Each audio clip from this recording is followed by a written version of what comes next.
Welcome to allGOTHS University. This is a community education series exploring identity, culture, media, and historical memory through accessible public learning, presented by Gothy World EDU. Our motto at AGU: ambition, grace, and unity. You're now entering into the halls of history, a space dedicated to curiosity, historical reflection, and civic dialogue for a new generation. Because history is more than dates and events, it shapes the systems that we navigate through every day. So, what creates identity? For many people, identity feels personal. Family, language, culture, geography. But history shows us something a little deeper. Identity is also shaped through institutions, through law, through education, through migration, and through political systems that determine who belongs and who does not. Throughout United States history, identity has constantly been renegotiated and redefined. Understanding that process itself helps us understand, from a modern conversation aspect, to have modern conversations surrounding race, citizenship, community, and ultimately what it means to be represented today. One important framework connected to this discussion in particular is the term racialization. Racialization refers to the process of assigning social meaning to race, not only socially, but institutionally. Throughout American history, racial categories often became connected to legal protections. Land ownership, meaning who got to own land itself. Voting access, who gets to vote. Citizenship, who is or is not a citizen. Labor systems, who can or can't work. Education, economic opportunity, the list goes on and on. This means that race was never just about physical appearance. It became deeply connected and interweaving as a concept to power itself. And importantly, these systems changed over time, depending on the political and economic needs of whoever needed it. Groups that were once excluded could later then become included. Others could lose their protections entirely, which reveals something important. Race itself is not biologically fixed in the way that societies often pretend that it is. Instead, history shows us that race has often been socially and legally constructed through institutions and through policy. Over generations, these systems then became normalized. Sometimes they became so normalized that many people stopped recognizing them altogether.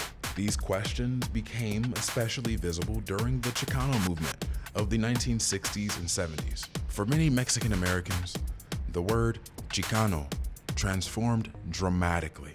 What had once been used as a literal insult became reclaimed as a symbol of identity, of political awareness, of cultural pride, and most importantly, of indigenous recognition.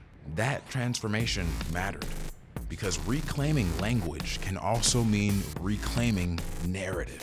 Chicanismo encouraged people to ask deeper questions, such as who gets to define identity? What histories are emphasized in education?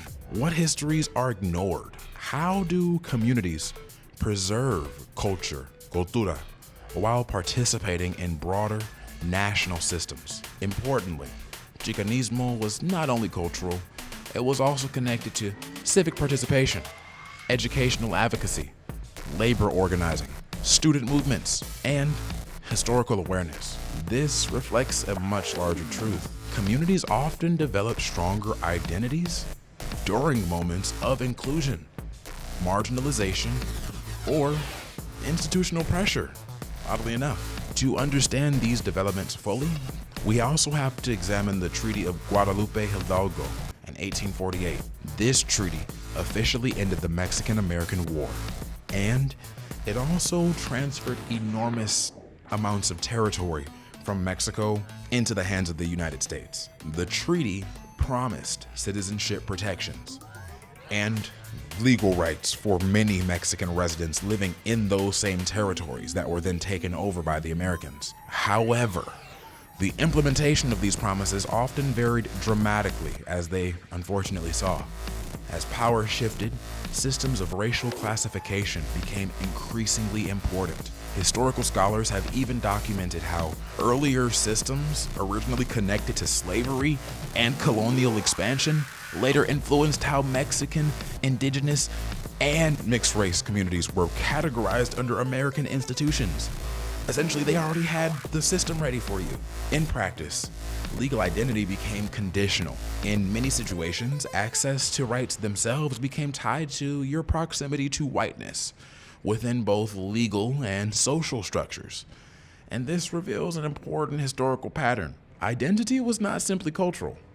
It was administrative, legal, again, institutional. These ideas were shaped by the ideal, if you want to call it that, known as manifest destiny. Manifest destiny was the belief that American expansion across North America was both justified and inevitable. To many Americans during the 19th century, expansion symbolized progress, economic opportunity, and national growth. But for many indigenous nations and Mexican communities living within these territories, expansion often meant displacement, meaning the loss of land, meaning the loss of political power, and also meaning cultural disruption. The ideology of manifest destiny also reinforced dangerous assumptions about civilization, governance, and racial hierarchy. Certain groups were often portrayed as more fit for citizenship and for self-government than others, meaning to be able to be seen as smart enough to take care of yourself. Even today, we can still see echoes of these debates in conversations surrounding immigration, borders, voting rights, citizenship, finances, and especially with national identity.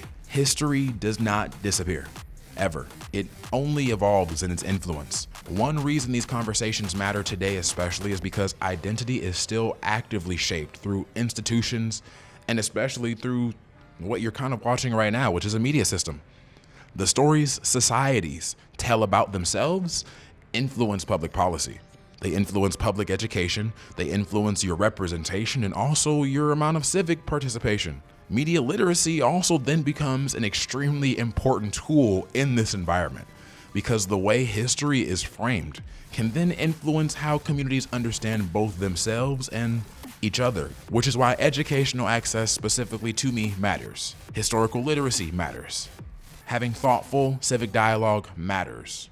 Not to encourage division, but to encourage informed participation in a society. A healthy democracy depends on people being willing to critically examine institutions, historical narratives, and systems of power, while also being open to hearing discussion and community learning from people outside of those systems who have had to essentially make do. For many young people today, access to education, public dialogue, and self-expression itself may feel normal, almost as a right, a given.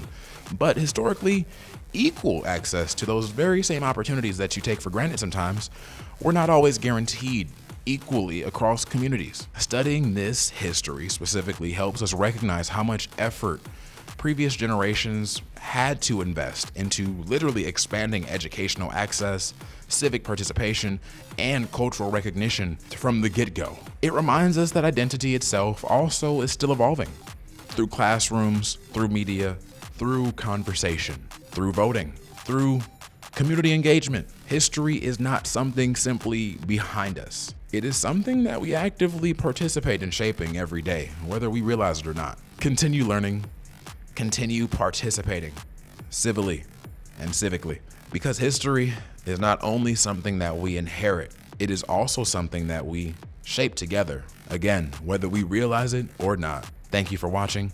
Please share if you found this information enlightening or inspiring in any capacity, and just remember that all the Goths should be allowed.